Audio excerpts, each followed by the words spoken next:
This is Bret number 1989. I'm going to talk about a couple of things in this video. To start off with the Royal Rumble, I think it was a decent pay-per-view. It wasn't outstandingly amazing, but it wasn't bad either. Now to focus on two things. Undertaker bleeding. Now a lot of people said, I saw some people, not a lot of people, saying that them not stopping the match is a sign that it was going to go back to being teen orientated and attitude era and stuff like that. And I disagree. I think they didn't stop the match because it's The Undertaker. If it was somebody else like Chris Jericho, John Cena, Kofi Kingston, somebody else, they would have probably stopped the match and cleaned up the cut like they've done in previous pay-per-views. But considering that it was The Undertaker and the character has such a mystique to him that he's just this, paranormal phenomenon. I don't even know what to call him. He's the dead man. I think it would kind of hurt Undertaker's character seeing him be treated by EMTs and paramedics or medical staff. Now for the Royal Rumble itself, I loved everything with CM Punk in it. It was sad to see him go, but I did enjoy the time that he was there. I was surprised to see Triple H eliminated, and I was upset that HBK didn't win. I want him to win. Now I'm over it, and I've accepted that Edge has won, but I wasn't a big fan of Edge winning when it actually happened. Now I think most of us expect somebody to drop the title before WrestleMania so that Edge has a title match against probably Chris Jericho or somebody else. I don't think any of us really expect another Edge versus Undertaker match or Edge versus Sheamus, which would be a very weird mix-up. Now I'm very happy with the participants for the Elimination Chamber for the Raw. We have Ted DiBiase in there, which is great, and I'm very happy with the SmackDowns. Yes, I've read the spoilers, because I usually miss SmackDown anyways. But I'm really happy with the participants for the SmackDown one. Really am. Either way, now last night on ECW, Vince announced that it's going to be called NXT, I believe, standing for Next Generation NXTG. Apparently there's another company somewhere out there in the indies that's named the same, with the same abbreviations as well. My only thing is, I heard that they were going to be making this change, and maybe we'll have Christian as the last ECW champ and then retire the belt and maybe hopefully move on to another brand. But my only thing with this is that what is it going to do for people like William Regal or Christian himself, some of the older talent on the actual brand, if it's going to be called Next Generation? I know Christian hasn't reached the main event status yet on WWE, but it just feels kind of weird having people like William Regal and stuff like that, and the brand is called Next Generation. So it's going to be interesting to see what happens with that. I was reading some tweets from Tommy Dreamer and Taz, and Tommy Dreamer mentioned something about like that had something to do with him leaving. I'm not sure, something to that effect, he said. And Taz just hopes that the original ECW gets a proper send-off before everything, closes down, even if it's in the form of a promo video highlighting the early ECW days. And I don't disagree with that. That doesn't sound like a bad idea. Now, TNA last week drew a 1.4, I believe, which was a record for them on Thursday nights, and one of the segments peaked at a 1.5. So for all the people that were against the Orlando Screwjob with Kurt Angle, I wasn't one of those people. Hey, look, maybe that's why the ratings were so up. So it's pretty impressive that they drew that high, and it was a taped show from weeks ago, which spoilers already out somewhere. So I was very happy to see that from TNA, and I really hope they move to Monday nights live, because that would add to the unpredictability of the show.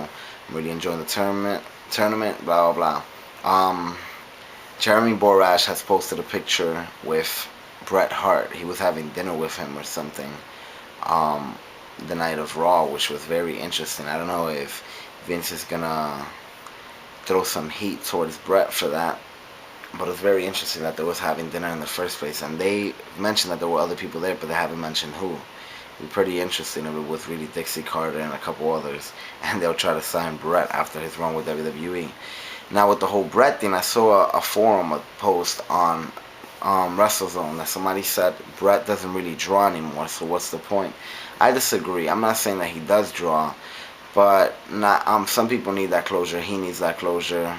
He wants another run in WWE. I don't. We can't expect him to draw 5.0s and all these things, and that really be the reason for his return. So I'm happy to see that.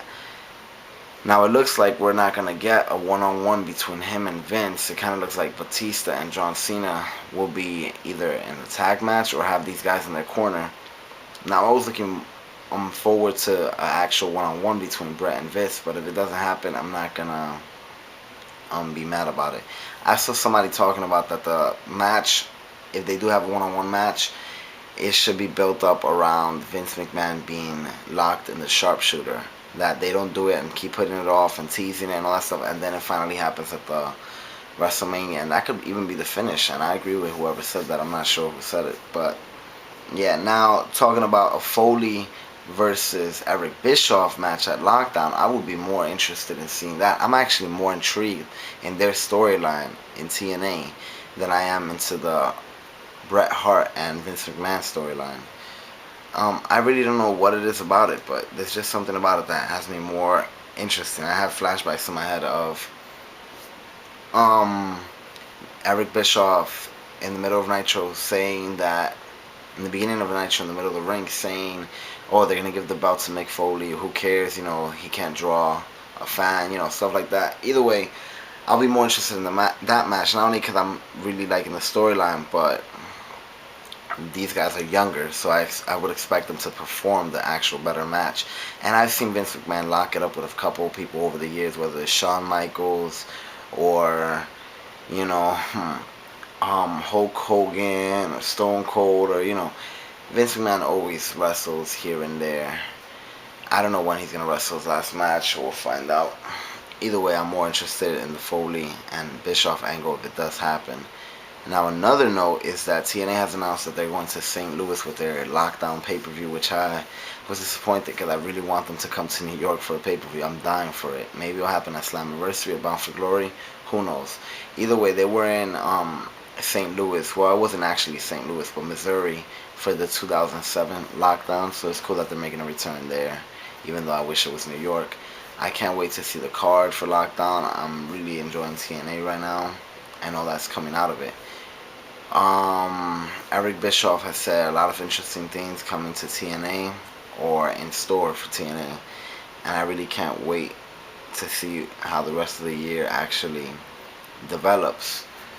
Now on some other news, Beth Phoenix, she kind of said some negative things about China, saying, something like, oh, who could really tell if she's a man or not, and stuff like that, and was bragging about her being in the Rumble. Well, if I remember right, China actually lasted longer, and China's a former intercontinental champion and all these other things.